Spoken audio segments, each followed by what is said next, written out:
Abilities have been a vital part of the Splatoon series. Some have been reworked, some have been removed, and lots have played the same role as initially intended. Today, I want to talk about an ability that I believe has the most interesting history. Hey there, I'm Evie, a longtime Splatoon player, and welcome to the 7th video on the history of Splatoon abilities. Today, we'll be talking about Cold-Blooded.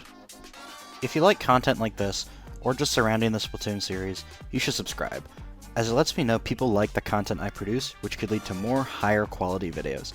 Actually, you should just subscribe right now, as I have a playlist of these types of videos for you to watch after this. Alright, let's get into the ability. Cold-Blooded is a shirt-exclusive ability introduced in Splatoon. It shortens the effects of attacks that track your position, specifically attacks that give you the tracking marker, which are Point Sensor, Echolocator, and Haunt. On launch, Cold-Blooded reduced the tracking effects of these attacks by 75%, which is a massive amount. Here are the numbers on screen.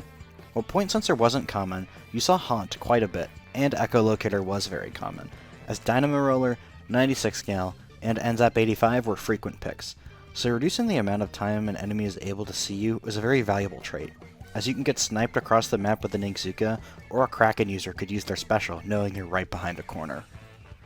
This would have great synergy with Ninja Squid, but since they're both shirt-exclusive abilities, you have to choose one over the other.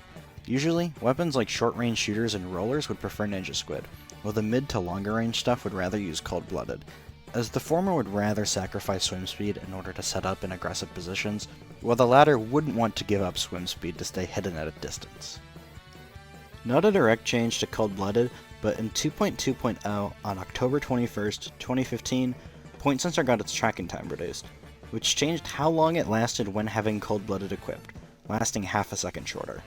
This didn't do too much to Point Sensor's usage, since its radius also got buffed at this time, evening out the nerf, but this just showcased how Cold-Blooded's strength nullified an already weak sub-weapon. But in version 2.7.0 on April 13th, 2016, Cold-Blooded got a nerf.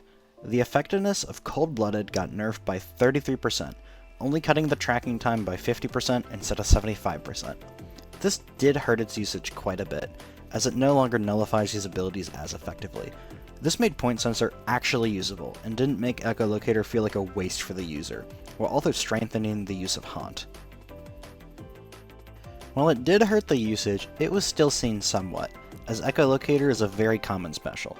An interesting use of this is some E-Leader players started to use the ability, as in the E-Leader 1v1, both would usually have Echolocator active, and reducing the amount of time being seen, allowing you to reposition, catches them off guard, could win you the fight. Though, most commonly, it was used on short-range weapons and ones that wanted to play stealthily, but ones that didn't want the swim speed penalty of Ninja Squid. But that's how Cold-Blooded was left in Splatoon. While its use decreased over time, it still shows up, and it's impactful at negating powerful strategies, while also risking the user of being useless if their opponent doesn't carry those tools. But luckily for it, Cold-Blooded returned in Splatoon 2. In the transition to Splatoon 2, Cold-Blooded got massive changes. First off, it reverted the nerf from 2.7.0, allowing it to negate up to 75% of the enemy's tracking. But the more important change is Cold-Blooded is no longer a shirt-exclusive ability. Now, it's stackable. Since it's a stackable ability, it can now be favored and unfavored by certain brands. Having an affinity for a certain brand makes it 5 times more likely or less likely to roll that ability when leveling up gear. Cold-Blooded was favored by Anaki and Tony Kensa, while being unfavored by Inklings, making it the only ability in Splatoon 2 to be favored by 2 brands. But the changes to the game's environment has also had an effect, as Echolocator got removed and there is no special with the tracking effect. Though, in its place, Inkmine got the Point Sensor effect, allowing Cold-Blooded to work against it now.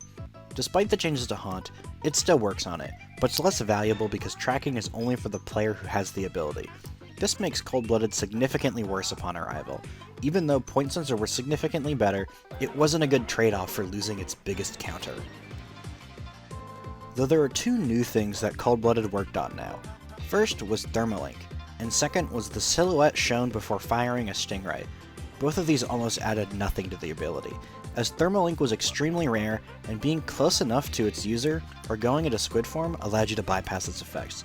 While Stingray only got more popular with time, if you were close enough for Cold-Blooded to make an effect, the Stingray user would most likely die, as it would be extremely easy to rush them and take them out. Though in version 1.4.0 on October 11th, 2017, Cold-Blooded got two pretty big changes.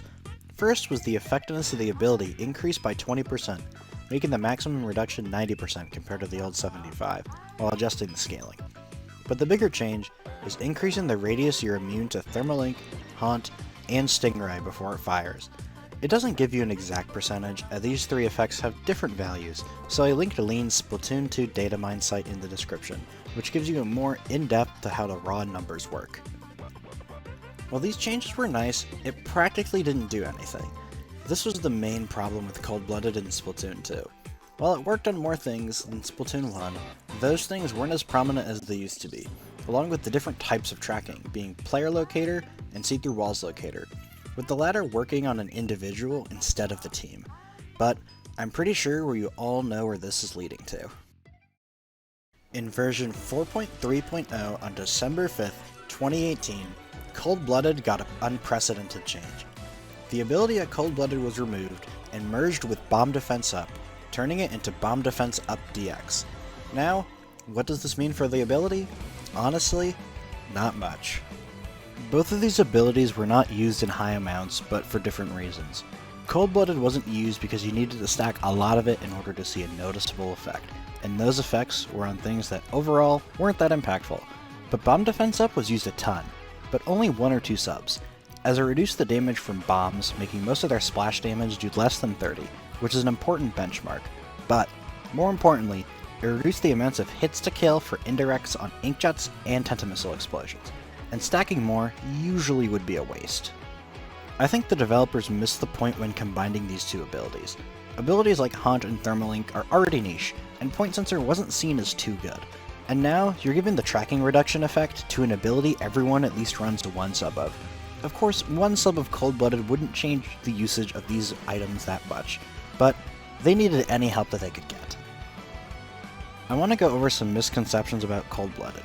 First off, when initially combined with Bomb Defense Up, all the effects of both abilities stayed the same, so it didn't make the scaling of tracking or explosions worse. Secondly, I wanted to talk about the things Cold-Blooded doesn't work on. While Autobomb tracks you for a set amount of time, Cold-Blooded doesn't reduce the distance it can search for you, or the duration it follows you. And when Squid Beacon got buffed to show enemy players on the map screen, Cold-Blooded didn't reduce its tracking effects. And finally, it didn't reduce the range that you'd be locked on by a torpedo. I think Cold-Blooded should have worked on these 3 subs, as it would have given you more reason to run this ability in conjunction with Ninja Squid, as these types of tracking can ruin stealthy play without being negated, and giving up some of your gear I think is a worthwhile trade-off. The final misconception I have is when damaged and opening the map screen, the amount you're tracked for is not decreased, though I understand why it is this way, as it's a universal mechanic for everything, and it would be a bit better to remain consistent. But after a relatively short life in the realm of Splatoon abilities, that was the history of Cold-Blooded, seeing some early success in Splatoon 1 before falling off hard in Splatoon 2 and being replaced later in that game. While the effects still live on in other abilities, we no longer have Cold-Blooded in its original form. Before we go, there are a couple things I want to mention.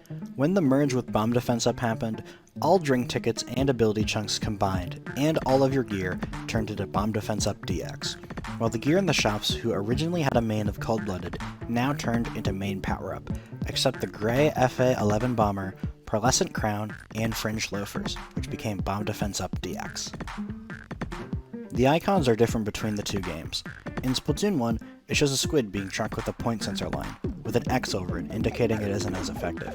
In Splatoon 2, it's that same squid with a line, but a timer instead, while the beta icon shows an eye with an X over it. I want to say thank you for watching, and the poll for the next video goes up now. Vote on which ability you want to see next. This was probably the most interesting ability we've covered so far. I was going back and forth on whether to merge this with Bomb Defense Up DX and later Sub-Resistance Up, but I decided against it, and those will be saved for the history of Splatoon 2 and Splatoon 3 abilities. I'll try to get a video up for the winner of the poll around September. Make sure to subscribe and stay up to date with my content, and follow the community tab for updates. See you next time.